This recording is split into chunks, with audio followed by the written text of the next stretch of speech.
I am definitely clueless when it comes to that. My husband's a sound engineer, but I don't do it. Okay, the only thing I'm worried about is people tripping over this. I know. What do you think? Straighten it up a bit. Is that all right? Yeah, sure. Will that work for your fingers? Oh, yeah. All right. Oh, okay, so I am on the...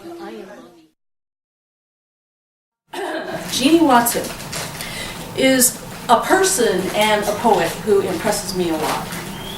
And she said a few things to me about her own sense of her poetry.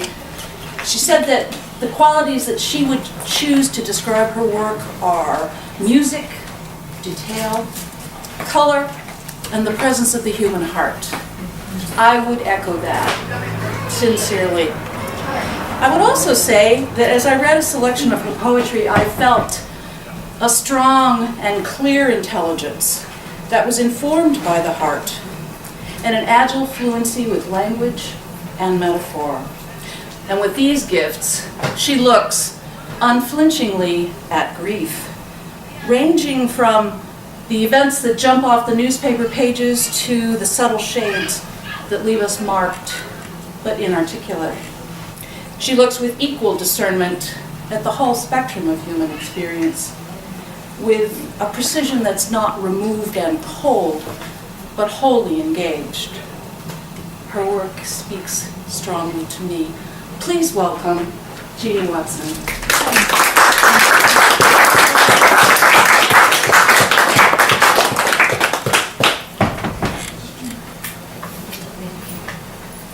Is the mic in service? It should be on, yeah?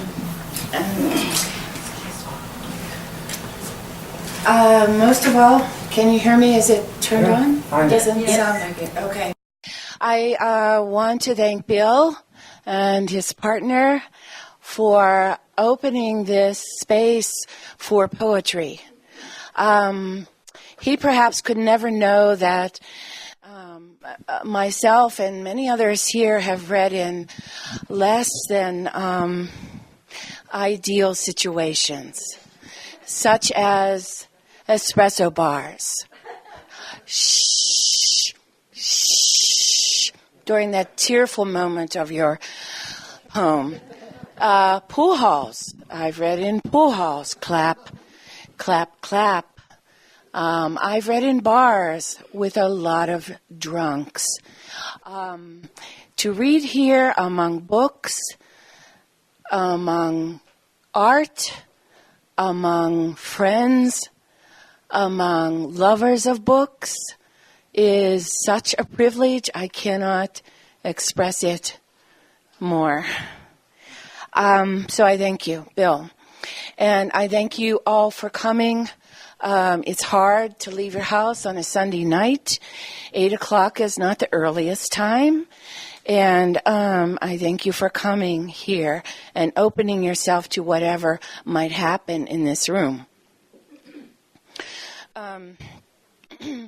I'll be reading in two kinds of sections.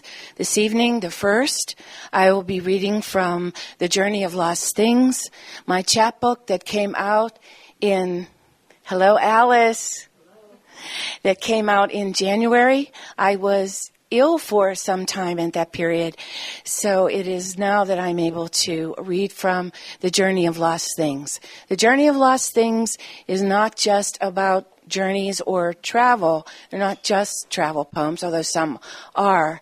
But these poems are also about psychological travel and spiritual travel and emotional travel and change. So all kinds of journeys. So I'll read some from here and then some other things.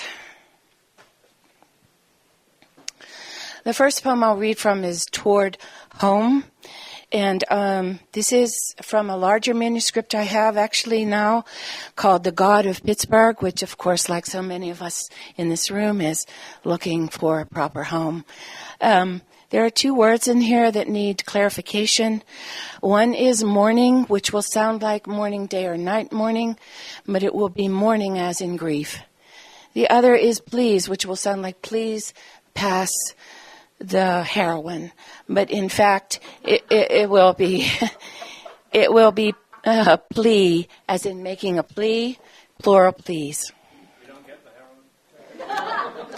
That's only if you stay.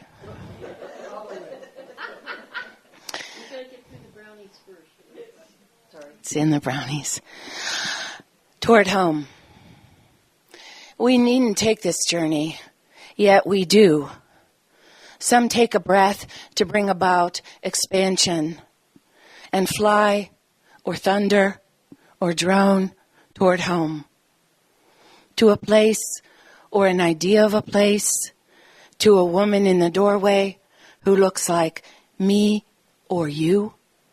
Her fragile hand on the latch, silvered terrors scattered through her hair, eyes that fire pleas of love me and ask for happy, happy.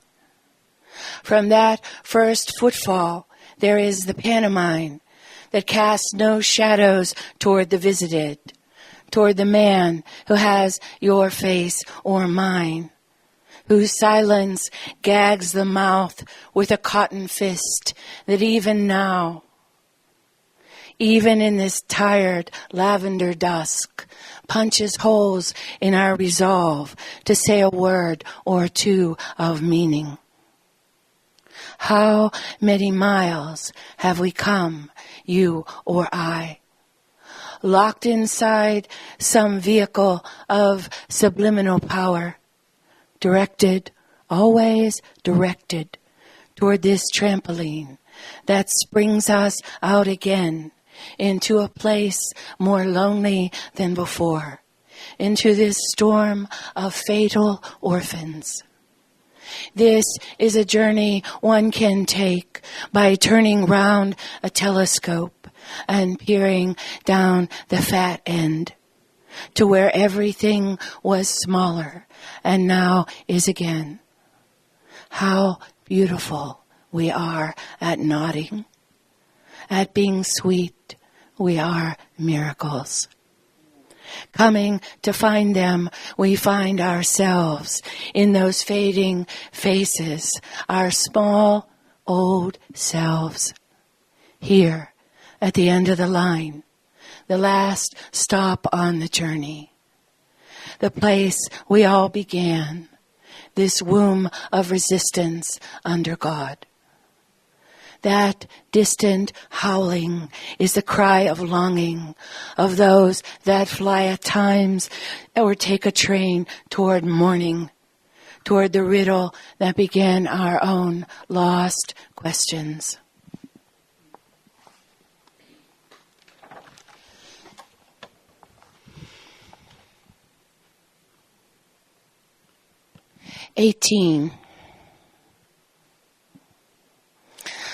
This book is now in my longer full-length manuscript called The God of Pittsburgh. 18. She came to him on a train. Her mother wept, feeling the miles and the city. A soldier got up and offered his seat. In aqua-dotted Swiss and wrist-white gloves, she swept down like sea foam. He returned when her partner left at the first stop, this burnished apple of a boy. Brass spinning down his chest. He gave her the window to see the landscape and the whooshing by all those lives. Pennsylvania, Ohio, Indiana, silver with dinner, zigzagging candles and Cloroxed cloths. How empty the whole world was. Trains stretching slow into mail-stop towns, those clapboard clusters, center-steepled places where everyone was happy. Their talk was nothing. They were shining, ticket stubs and polished shoes toward a great city talking of nothing. Music, perhaps. She asked if he read. No. They slept some, and she would not feel the peeling back of her damp hair so he could watch her face, for she was going to see the man whom she'd known 6 months, but hadn't seen in 3, the one she would marry. She would not feel his shoulder heat, nor see the wet blush of the boy, nor his thick, straight hair, caramel and gold, brill-creamed to gleaming in the yellow train light. He touched her arm once, pointing to the mauve smog of Gary, and his fingers would not leave her. In Chicago, they shook a gloved goodbye, and she turned clean on her snappy white heels into the marble cathedral of Union Station toward the man who came not quite knowing her down the great stone steps.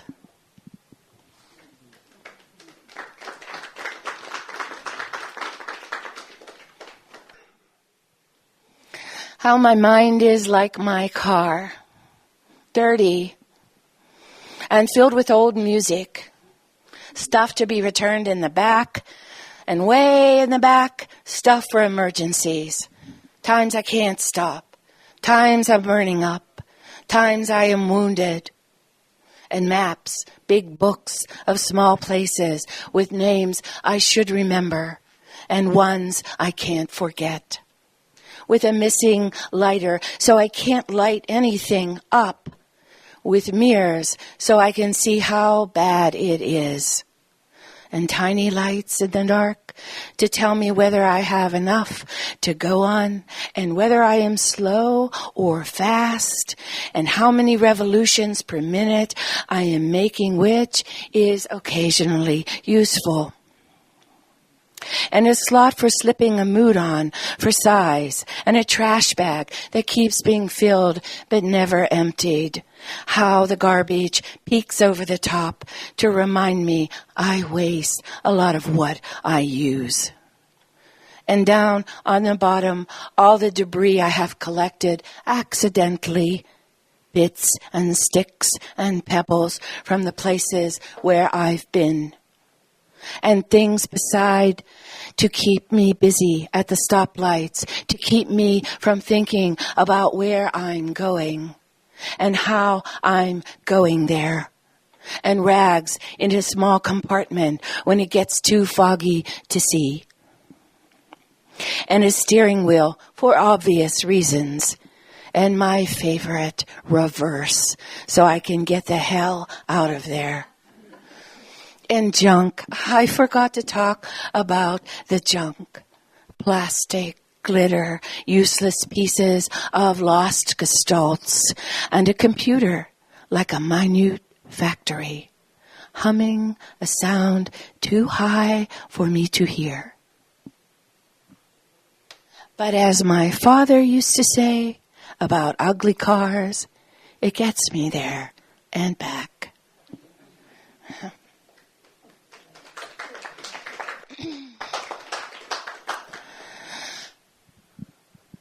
Staying on the car theme.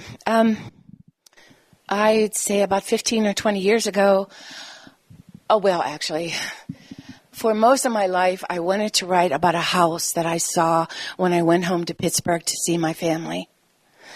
This house was just off the freeway. I swear to God, it seemed as though it was maybe 4 feet off the freeway, as houses in Pittsburgh are. And it was down so that you could only see the second and the third floors. And for years and years, I was fascinated and terrified about this house and the people who lived there. So this started me writing what came to be a series about things by the side of the road. So it was houses by the side of the road. It was men by the side of the road. It was animals by the side of the road. And finally this, cars by the side of the road. Abandoned. Like divorce, they've been left to their own devices. Empty as cups, they await yellow flags, forced destinations. We fly by, are for the present married, have no heart for the broken down, the useless, the unscrewed plates. Autos from Mexico or Wisconsin, a beetle that went to Woodstock, a rabbit all the way from Miami. Stories with their tongues cut out.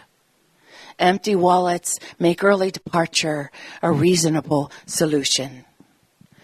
Cars by the side of the road, feet hitting the pavement, lives moving on down, never look back, never look. Who can remember those Akes in the trunk, all the cozy 8 women, the little deaths? Every car was an answer, then a problem. And the earth won't take them. Parts, what they become. A second chance with none of the glory.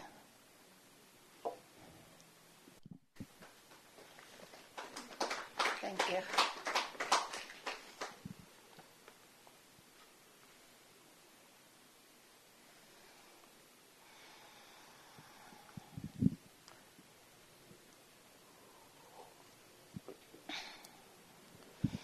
On the way home,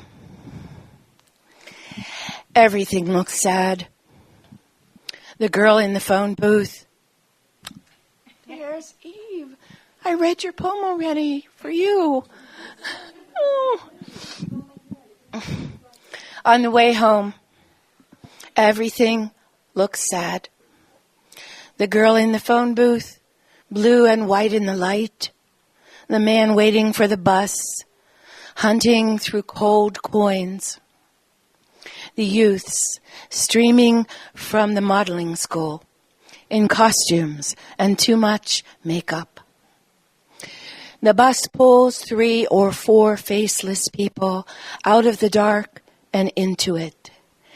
There is a woman rolling up her mat after jazzercise, her breasts sadly high. That dim yellow room was once a school, and that place with the gray blinds and the gray filing cabinets in rows and rows sold furniture. When I was a kid and used to sled ride in the dusk, the lights would come on one and then more. It was something to come home to in the black. The blue snow glowed, and there was silence except for the clop of my boots. But now, this girl presses into the boy who looks away. Now, the ducks in the Chinese restaurant stretch from their nooses in the greasy window. And there are 3 blank 7-Elevens in 2 miles.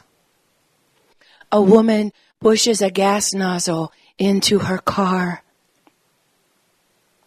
Brown hair soaking up the fumes. Her face bleak cream. Her lips black red. The night is so cruel, for everyone who moves through it is not at home. Everyone who is not at home is looking for something. The girl in the phone booth is as lost as the people on the bus who ride all over the city looking for a place to get off. The bus never arrives for the man with the coins. He waits until his fingers are small, numb hammers. The boy lover finally says the unforgivable. The woman with a tank full of gas drives 2 blocks to her walk-up. The high-breasted lady stops for a magazine in the green-lit pharmacy. There is light. There is dark everywhere light does not touch. And who is to say which is the refuge? Who will say that light is a blessing after all?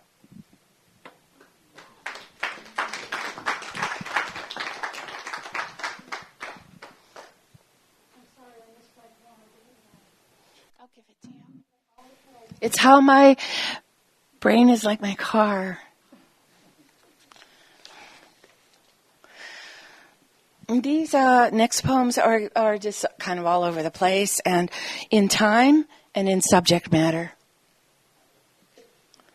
I'm not really sure of the time. Matron at the market. We hear in the checkout line, those of us who see, make certain assumptions, might see my matronly body and the lines in my face as belonging to someone who has left the flesh firmly behind her. The claw in the belly, any vestige of the urgencies of youth, dropped away like snakeskin. How I must be floating, content with the Sunday comics, while the man opposite, if indeed he lives, does the crossword puzzle in a room settling with bacon smoke. Or likely this woman, myself, is unseen, invisible, off to the side for good reason. No irregular babies wanted. Her body and her face, my body and my face, are giving out incorrect information. I don't wear my cherry silk nightgown to the market. More to the point, I don't wear my heart on my sleeve. My heat's underground. But the matron, the faded one, the sagging of everything, myself seeming of permanent disuse, the one who should belly up to the clan for a ride out on a sliver of iceberg. When she sees the cashier, the gypsy, the flamenco dancer, his patent hair slicked back with scented oil, his long olive fingers, the deep hollow at his throat, and the blazing white of his shirt, that bouncing ball of electrical charges zings through her. That is me, my entire body. This dirty old woman, smiling at the throb of this good ancient earth, at all the blood that makes it turn.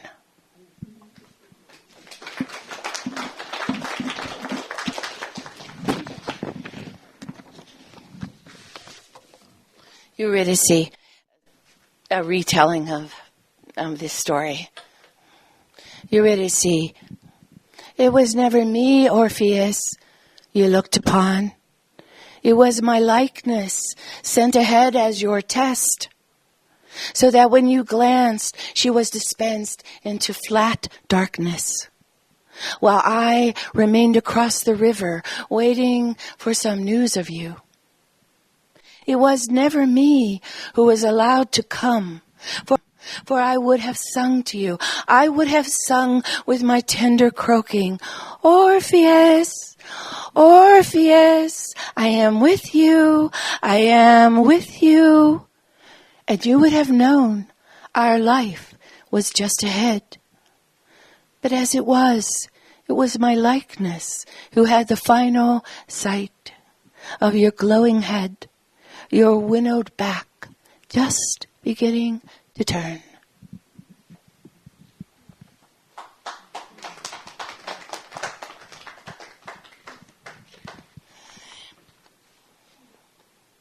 When the aging make love, they do so as if blind. They do not hold their breaths in expectation, but feel their way along a familiar route. They do not think, so the experience is neither good nor bad. They do not make love as separate beings. That was done with long ago. They make love like earthworms, hermaphrodite in spirit. She is inside his body. Hers is cupped by his. When they look into each other's eyes, they see themselves looking back. They don't bother with cloths or tissues, but rest in their love fluids comfortably. And then they rise into an unchanged world where the dishes and the garden, the finches and the dining chairs are the most beautiful things they have ever seen.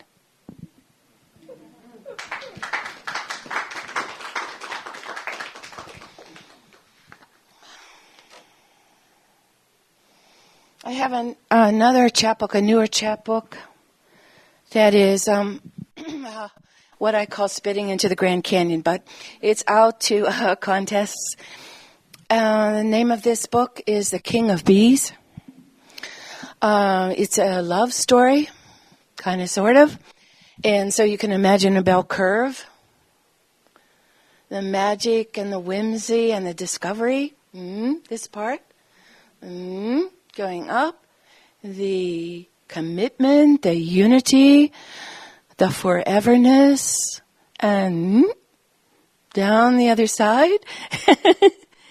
And this part is very fast, as anyone who has been there. So this poem is part of The King of Bees, but definitely on the other side, and maybe it's even at the bottom.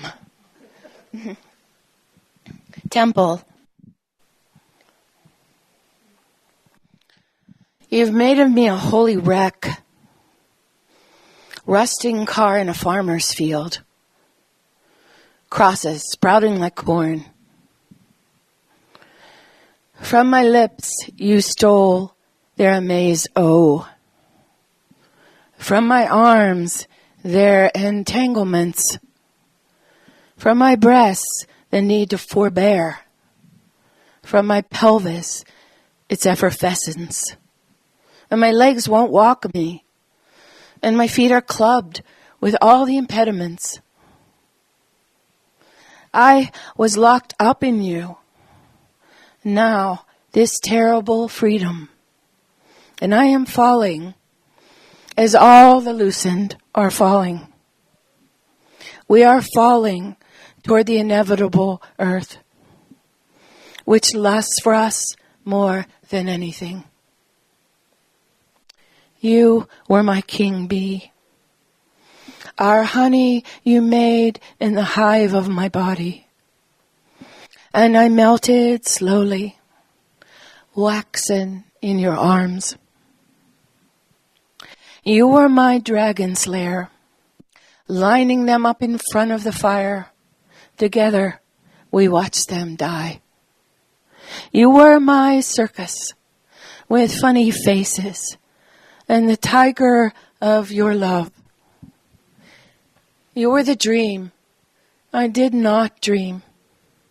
You were the fruit, and I the juice. You were my third finger, my cowlick, the hair at the nape of my neck. Now I am a wreck. I can't get out of here. I squat, holy in the sun, where all our sacred moments. You will drive by and look at me, disgusted. You will not see the truth. I am a temple, now that the sacrifice is done.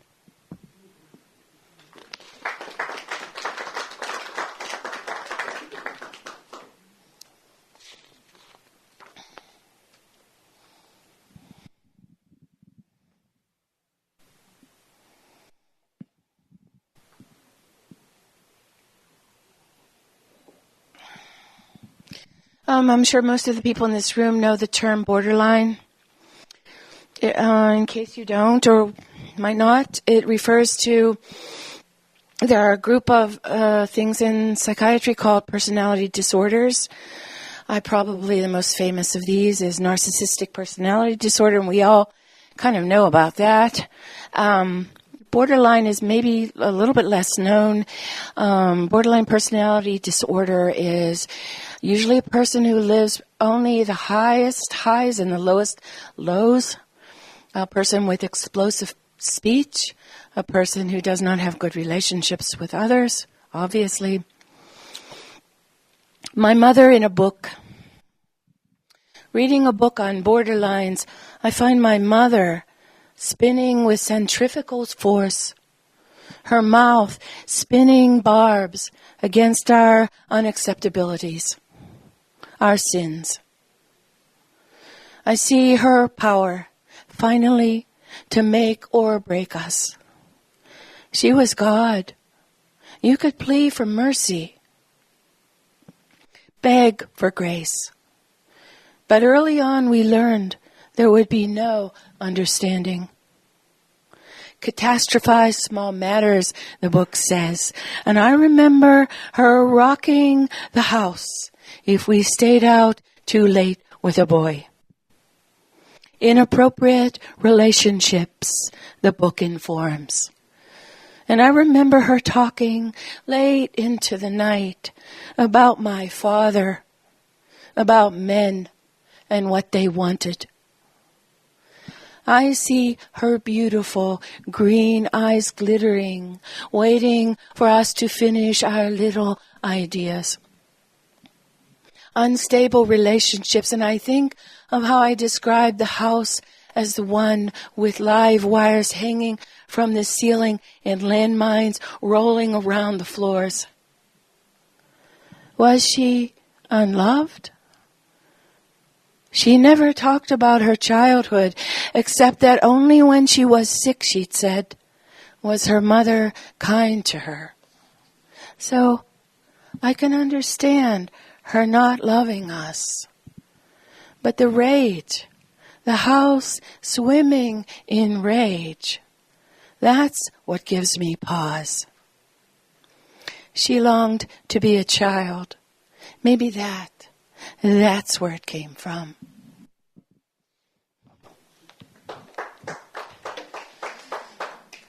Thank you. After the Boston bombing, while listening to the news of the bombings, waiting at the light and praying for small things, that this was done by a folie à deux, demented, beaten children, and not some far-away dark visionaries of some medieval Allah is angry society. Not the men who drape women in mourning and cut off the hands of the adulterers. Not those. I see a boy, possibly 3, with a gleaming trike, newly cut from its sales tags and ready to run. He is waiting also. The light is almost green, he cries, pulling on his mother's skirts.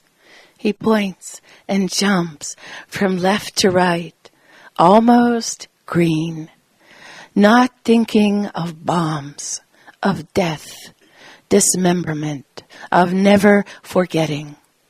Almost green, and miles to ride just ahead, and perhaps the sun, the way it smacks from the handlebars. I've known only war, from inside and out. I have never been him, this little one, frantic with joy. Oh, let it be, let it be. I am told that once in a while miracles happen. Wars have begun, but wars have ended. People have learned to walk again. The bombed, the perpetrators, the Congolese, the Syrians, let be exploded balm from the heavens, from the water, from the smile on your face, to soothe this wide world of the broken. Everything we really want is the same.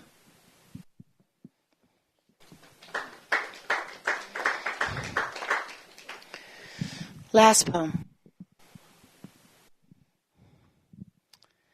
Life's a bus. It was my privilege and my fun at one time in my life to visit the Caribbean and a number of islands there.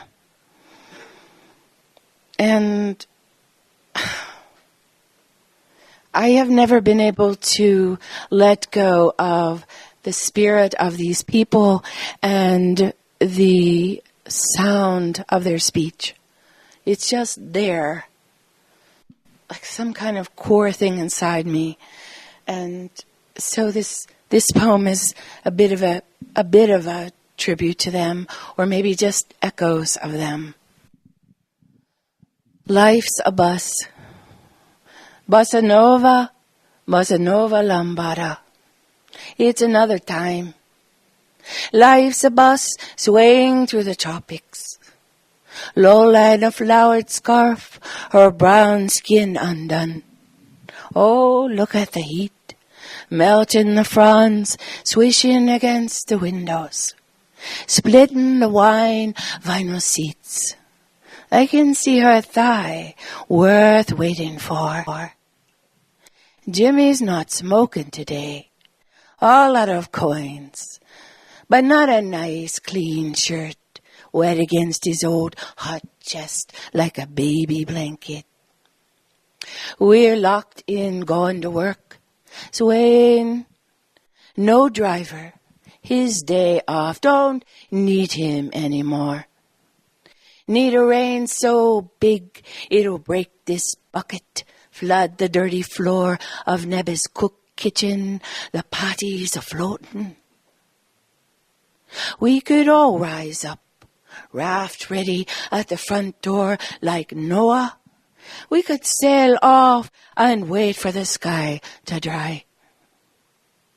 Why is it all so fine, but we can't get it? There's more to life than a girl. Haze, in a white haze, the morning butters our hopes. We don't think about tomorrow, just a soft skin of dusk we gotta get to. A little weed, sad little bird singing, goodbye, goodbye, this earth.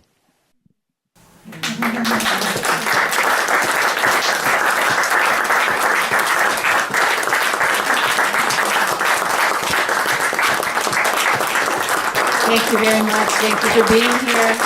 Thank you for your attention.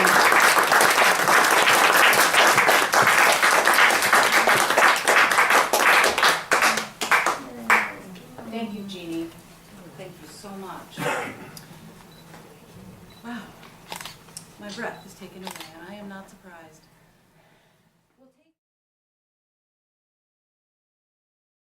That's one bad cat, Harry.